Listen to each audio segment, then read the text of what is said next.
कि भाई इसको टिकट दे दो, कई सीटा में रामड़ मार दोगे। वो तो अपने मकसद में पूरा कामयाब हो गए। आप तो deputy chief minister Ram Kumar को तुमने उगाने हो।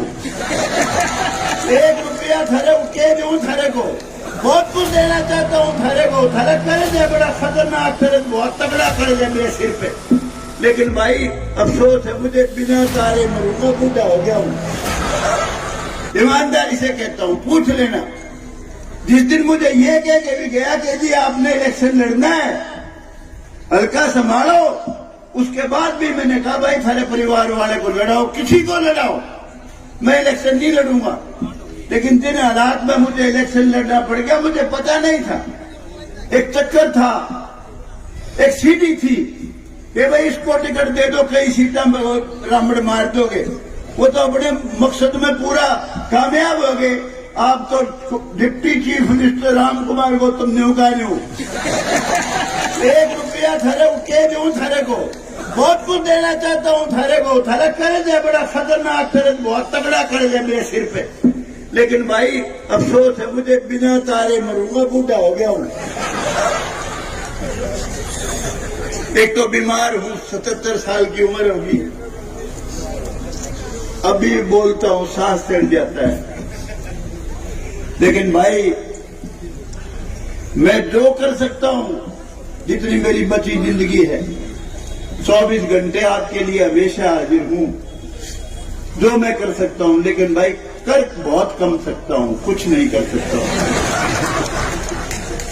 दूसरा भाई, आज मैं सब भाइयों से अपील करने आया हूँ, जो भाई यहाँ गौशाला के प्राण, लेकिन फिर भी भाई दिशा जुगाड़ है, जोगीराम जिसे देगा उसे तो जुए दूंगा, कोशिश करूंगा एक आना इसकी बेइज्जती को नहीं करूं। ये नुके दे, अब जिस दिन खबर आ जाएगी इतने दिए उतने तो दे दूंगा। और मैं तो भाई चोई रणजीत सिंह से अभी जिक्र कर रहा था, चोई साहब पूछ रहे थे कितने रुपए दे दूं, कह रहे थे कि 5 लाख बतेरे। मैंने कहा चोई साहब आपका रिश्तेदार अभी आया था मका, कुछ ही दिन पहले डाटे मैं साथ था, 15 लाख दे गया था, 11 लाख की घोषणा करी। उसके बाद मैंने कहा मेरे नाम के भी थोड़े बहुत दे दो, तो कहने लगे ज्यादा तो ना बोलियो, पर 15 लाख उसने अपना आप घोषणा कर दी। तो चोई साहब तो बहुत बड़े बाप के बेटे हैं, बड़े मंत्री हैं, कद में भी बड़े, और राजनीतिक जीवन भी इनका बहुत पुराना। हो तो जेपी दलाल तो इनके सामने छोटा सा बच्चा है, पहली बार बने।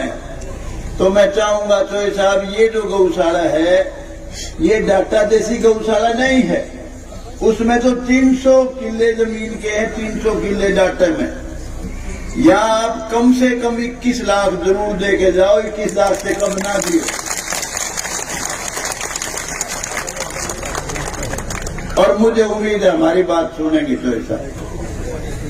दूसरा भाई, यहाँ जो और भाई नेता आए हुए, ये सोनिया बेटी आई हुई है, हमारा ये सुशील खरब है, और भी जितने नेतागण हैं, इनसे भी मैं सबसे प्रार्थना करूंगा भाई जितने ज्यादा से ज्यादा दे सकते हो। हर आदमी इलेक्शन लड़ने का चासलू है, मेले बनने का, बनो बनने की थारी उम्र है, संघर्ष करो, बहुत रोजाना लोगों के दुख सुख में जाओ।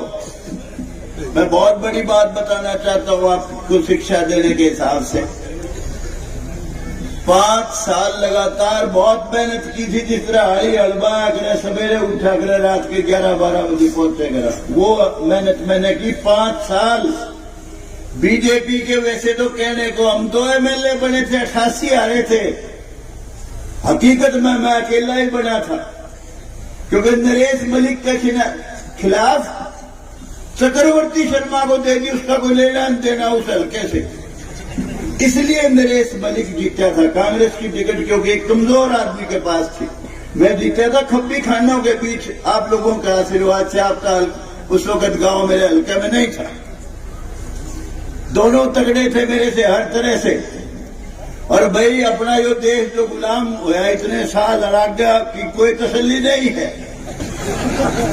इस जहां जात पात चलती है इस देश में, जात पात, छुआछात, भेदभाव और भ्रष्टाचार, ये देश के माथे पे कलंक का टीका है। ये हमारे देश में है, ताज्जुब नहीं है। और मैं जिन हालात में इलेक्शन लड़ू था, बड़ा आप देखो कौन सी धरती पे लड़ रहा था। मैं एक देखूं तो भोन आवे और वो गामा की तरफ देखूं तो नारा लगाने खोपर नु गयो के मांगे ही ढलकेगा। ओम प्रकाश चौटाला जी आए थे मेरे खिलाफ, कहने लगे यहाँ इस पे इनके बड़े भाई खेड़ी में अरे बोले 14,000 मांगे के एमएलए का हुए। अरे राम कुमार गौतम के मुकाबले का कोई एमएलए तो लाओ। एक आदमी इस धरती पे यूं कह दो, इस किसी ने 1 रुपया, 1 आना किसी ने रिश्वत का दिया हो, मैंने खाया हो तो चोर हूं, गुनाहगार हूं। किसी को झूठ फूट दिखाया हो अपनी जिंदगी में, जो कर सकता हूं उसका क्या, जो नहीं कर सकता हूं नहीं क्या है। लोग झूठ कूट बोलते हैं, जात पात का नारा लगाते हैं, भ्रष्टाचार करते हैं। हम तो उससे कोसों दूर है भाई, लेकिन ऐसी धरती पे पैदा हो गए कि हमारा बस कोई चलता।